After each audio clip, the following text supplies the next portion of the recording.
Hey everybody, it's Neil and I have this scratch removal cloth and we're gonna try that on this little area here. We have a couple of scratches on the top of my mirror. I'm not sure if I'm gonna be able to get this to stay anywhere though. So you guys can keep an eye on it, maybe. I'm gonna aim it here and then aim it down a little bit, maybe.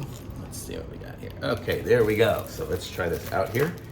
So we will open this up. It is a scratch removal cloth. And so it comes, it looks like with two of them. And it says to remove the scratches. So I guess it does other stuff as well. You can kind of see here, and waterproofing and whatnot, anti-fogging. You can put it on glass and everything, but let's just try one of these out. See what we got going on here.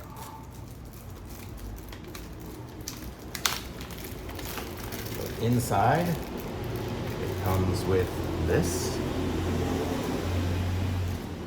It's got a little smell to it and it's very goopy. I don't know if I'm gonna be able to do this fully right here, just due to the fact that let's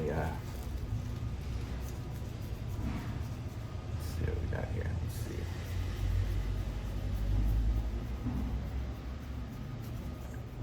Okay, let's see what happens here. I'm gonna need, okay, I did this little device, I scratched it up, I rubbed it on there a little bit, but I need something to wipe it off with that is not my hand. Okay, here we go, I got a little glove, so let's see what we got here when we buff it out. It does look pretty good. It's got a couple of little swirl marks. Oh no, they're gone now, that was just from me. But wow, it really does seem to get rid of the stuff. Like if you saw there was some little marks, there's this little part right there still. I might need to rub it a little bit more on that, but man, that really did. That got rid of a lot of the little small scratches. So if you got some small little scratches and you need them gone, man, this thing is great. Surprisingly, holy mackerel, I didn't think it was gonna work so good. So it does. So there you go, this is it. It's what's it, SHIELDOM scratch removal cloth. So totally cool, thumbs up from me.